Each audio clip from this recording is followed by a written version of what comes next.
Now, I said not too long ago here that the whole situation with Ukraine is going to give us tons of material, tons of fodder to use for scenarios and for training videos and that stuff in the future.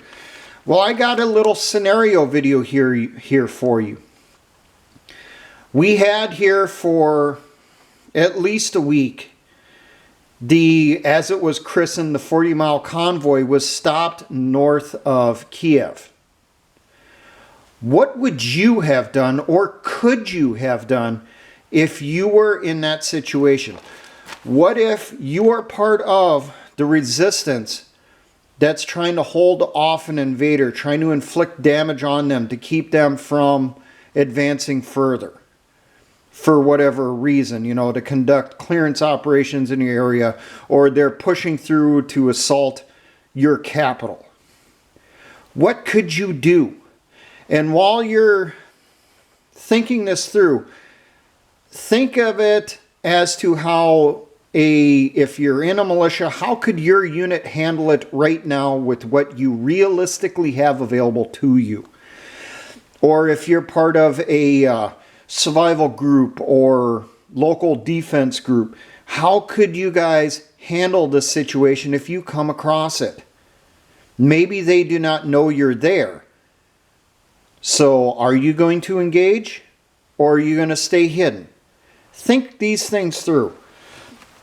I wrote up a few things here for stuff for you to consider. A little bit of a outline as to maybe what you should do before you conduct stuff. And maybe I'll toss in some ideas here on maybe what could be done if you're in this situation. Now, if you want a title for this, let's call it a sitting duck ambush. Even though maybe it's not an ambush, maybe it's a raid. Now, why would the enemy be stopped? They could be stopped because they're refueling their vehicles before they continue on with their convoy, continue on with their advance. That's really common in the U.S. military because of the M1 Abrams. The M1 Abrams has a gas turbine engine, similar to what you have with the T-80 tank in the Russian military service. Gas turbine engines go through tons of fuel. You don't consider your fuel as miles per gallon. You consider it as gallons per mile. So you got to constantly stop and top off the tank before you run out. How long does that take? Well, in the U.S. Army, we could do it in about 30 minutes to an hour for a company-sized element. It depends on how many vehicles you have, how many fuelers you have, how efficient everyone is, and also how much room you have to move around in for refueling everything. If you're stuck on a roadway, you know, everything's congested and it gets a little bit harder to refuel everything. So let's jump into our scenario here. Let's say you're out with one or two other people. Maybe you were out doing a reconnaissance. Maybe you were out gathering wild edibles, gathering firewood, you know, trading with the locals. You're on the way back. You come across a unit stopped on a roadway. People are out of the vehicles. They're milling around. The reason for it, who knows? Maybe the column farther ahead ran into an ambush. They're currently trying to clear a small village before they continue on. Maybe they hit some IEDs, a bridge was taken out, who knows? The very first thing you should do is notify the others in your group. The rest of your unit, the rest of your group. If you're doing kind of the Viet Cong Minuteman thing, where your unit isn't organized until the enemy comes into the area and then you come together and then assess and attack. Yeah, you got to notify everyone what you found. Send someone out there, get everybody organized, and get them brought up. Preferably leave one or two people behind, do an observation. Now, while that's going on, you're doing your reconnaissance. How large is the enemy element? What do they have? Is it just supply vehicles with a few security vehicles with it, where it looks like they're just on a tactical pause, stretching their legs before they continue on with a long convoy? Are they stopping? Are people sleeping or rotating out drivers? Is this part of a combat element? You got tanks in there, you got infantry fighting vehicles, air defense. What do you have? You need to find out, where are all the defenses for this unit? Where are the sentries, the roving guards? Where's the fighting positions? Do they have snipers, guard posts set up around the area? Depending how long they're there, what is the guard routes for roving sentries, for those roving guards? How long are they on position? Are they rotated out every 15 minutes, which could be an indication that they're going to leave soon? Or are they roving back and forth for an hour or an hour and a half, which would be a pretty good indication that they're going to be there a while? You need to find out, where are the weapons positions? Where do they got machine guns? Where do they have a sniper or two hidden at, if you can locate them? What's the orientation of the weapon systems on the vehicles? Do they have crew serves up on top of those cargo trucks with someone up on that gun scanning the area? Do they have infantry fighting vehicles, and which direction is the turret and the optics that are on that turret facing? What about those tanks? Tanks have optics, they have thermals. Which direction is that turret facing? Is it just pointed in one direction, or is it scanning back and forth? Once you get a good idea where all the positions are, where the people are located, where the troops are, well, do they have any electronics? Do they have night vision? Do they have thermals? Have you located any type of motion detectors or motion sensors or ground radars? Are there any located in the area to give them early warning? If you find motion detectors or the ground radars, which I know they had in the Cold War, I don't think they were very successful, but they're out there. If you see that stuff placed out, they're probably going to be there a while. If you don't see any of that stuff, they're probably not going to be there that long. You also want to locate any mines, any booby traps they may have put out, any early warning devices, flares, noisemakers. Would tell you if they had the stuff out, they might be there for a bit. Find out what the troops are doing. Are they just standing around smoking and joking? Are they sleeping? Or are they alert?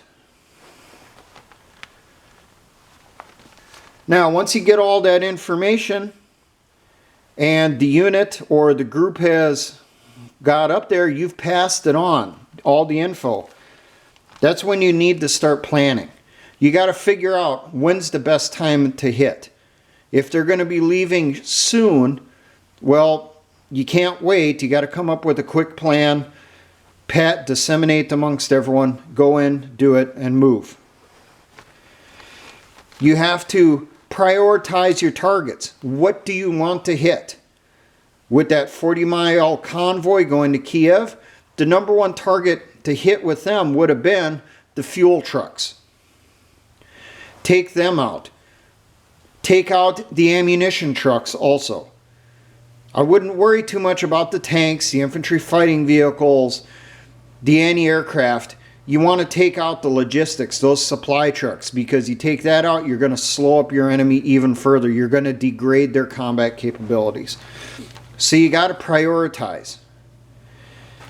What should you hit first before you hit something else? Or you have a choice between hitting one vehicle or the other. You only have the ordnance to take out one. Which one should you hit? Which one's the priority? And when you're doing your planning, be realistic. What do you have with you? that you can get up there and employ before the enemy leaves the area. You may have the materials to make IEDs, make homemade rockets. Maybe you got access to, an 82 millimeter mortar hidden a couple miles away. Maybe you could bring that up, but could you realistically get to it and bring it up in time, get it in a position, get it laid in, sighted in, so that you can put a barrage down? What do you realistically have to accomplish this mission? Take that into consideration. How many people do you have? Now, after you come up with a plan, that's when you're going to start practicing. Maybe you're going to have time to go over the battle drills. Your battle drills may be something as simple as you move up as a team, you practice, you're coming up short, and then you're going to split off so far out from the convoy to do your individual missions. And while that's going on, someone else is setting up security, or they're setting up a weapon system to hit another target. Do a quick, dirty sand table so that you can pass out the information to people. Even if you got to use just rocks and sticks, give people an idea of what's there.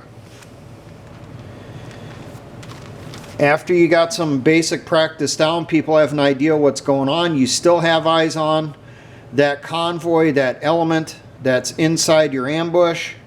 The sitting duck is still sitting there. You start moving up. Now, obviously, the best time to hit something like this would be at night, the cover of darkness.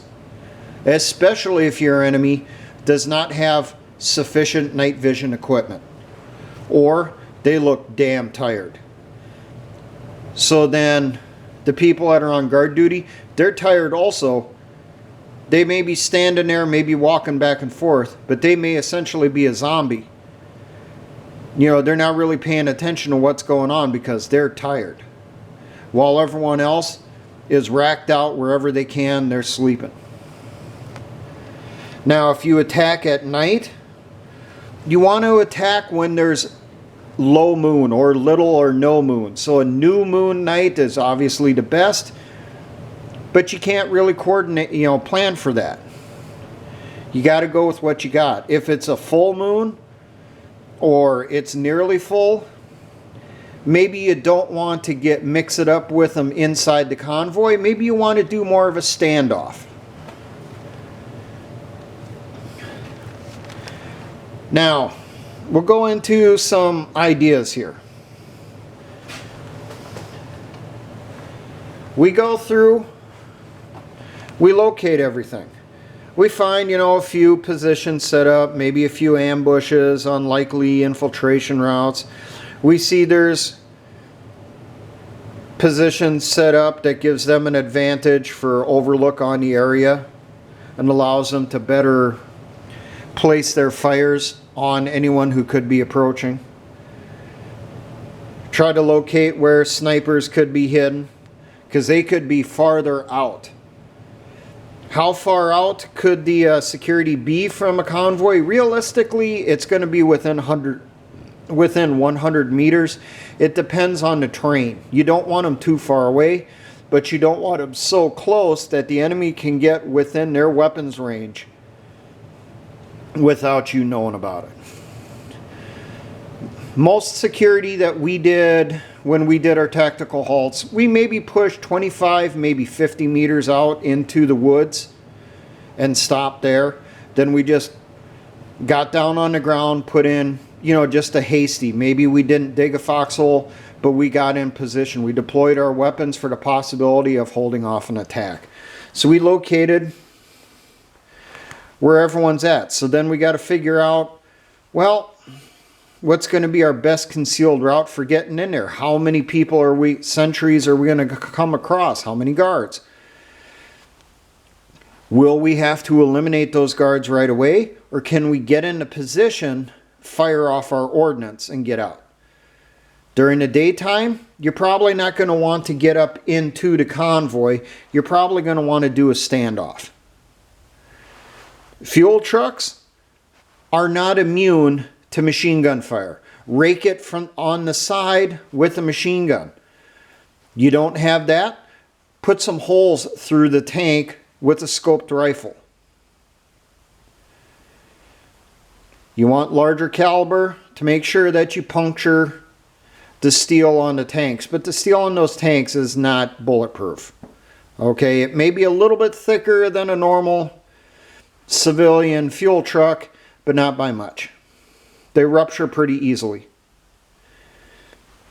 Trucks with ammunition, well, they could be uncovered with just a tarp over some boxes, or they could have the canvas over the top. You can't see what's inside. Trucks like that, you see there's ammunition inside. If you can identify it, you find explosive ordnance. Hit it with a rocket, a grenade if you have it.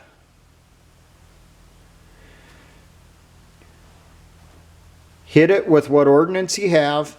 Do it quick, cause damage, pull back, and get out.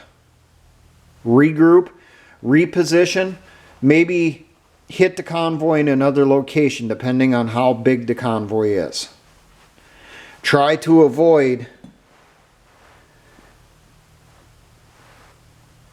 tactical vehicles. Try to avoid the infantry fighting vehicles. Try to avoid the tanks. Try to avoid air defense artillery. They're likely going to have thermals on them and they're going to see you approaching. So try to put an obstacle between you and them when you're coming up.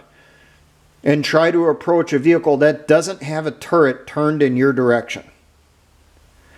Now, nighttime. It's going to be easier to get in there. Maybe you see that roving guard going back and forth here. You're able to get past the outer positions here by being quiet, staying low. That roving guard, you're probably going to want to take him out. Maybe you can slit his throat, maybe just nail him over the head with something heavy. And then when he's down on the ground, snap his neck, slit his throat, stab him, whatever. Take him out, remove him, hide the body. And then you continue on. Get up short. And then, if you got the materials, plant some charges on the underside of a fuel tank. If you do that, you want to make sure that that charge is going to stay there, because you don't know when that convoy is going to move. That convoy could end up moving after you've placed the charges and you're pulling back, and you don't want that charge falling off the truck. You want it wedged in there, taped in there, magnetized in there, whatever you got for capability. Set charges on fuel trucks on the underside where it's not going to be noticed. Trucks with ammunition. Hey, satchel charge, toss them back. Doesn't even have to be that big. Maybe just 4 pounds of explosives will be just fine. You want enough to make sure that you're popping the crate open or popping that canister open and still have sufficient force to set off the ordnance that's inside it, so that you can get the sympathetic detonation going to destroy the rest of the load. Get the idea? If you got RPGs, law rockets, definitely aim them for the fuel trucks. Destroy the fuel trucks. And remember, when those go up, it's going to be a huge fireball. And it's going to clear out in a big area here, so you do not want to be within blast range of a truck going up. There is standoff distances I know you can find online. Stuff that was posted during the Iraq War for, how much of an area could a different size fuel truck realistically essentially wipe clean if it goes up, what's the wound radius, that type of thing. That stuff is out there.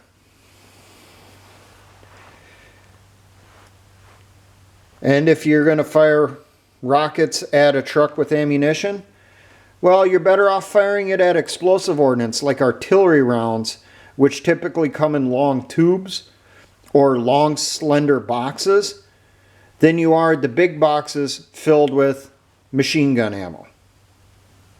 Try to be a little selective. You want to hit stuff that's going to cause huge problems.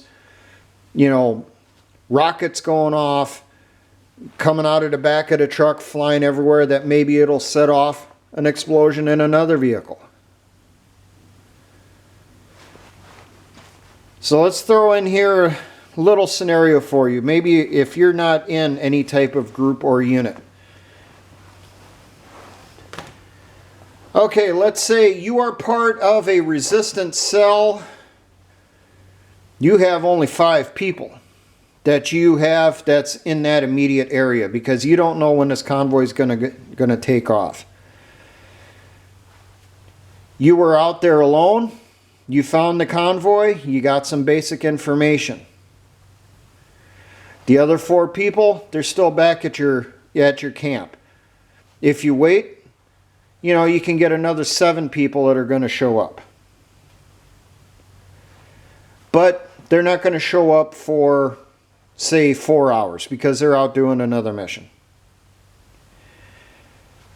Weapons you have with you are small arms.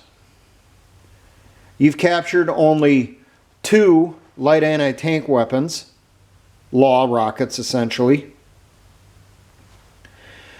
You have, each person has 1 hand grenade. You have no explosives.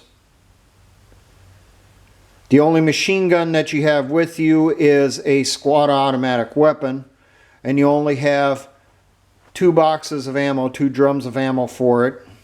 Each drum is 100 rounds. You have 2 claymore mines. You have 1 scoped rifle, a civilian hunting rifle, a bolt action, 30 caliber. You came across a convoy. It's mixed. Supply trucks, fuel trucks, security vehicles. The security vehicles are up-armored vehicles with crew-served weapons on top. You did not notice any infantry fighting vehicles nearby, any tanks nearby. You do not notice any thermals or optics beyond what would be on an individual weapon. Come up with an idea of what you would do. Say, going off the plan, off what you see here. Now, for all my engineer brothers and the Patriot Militia movements, always remember, essayons.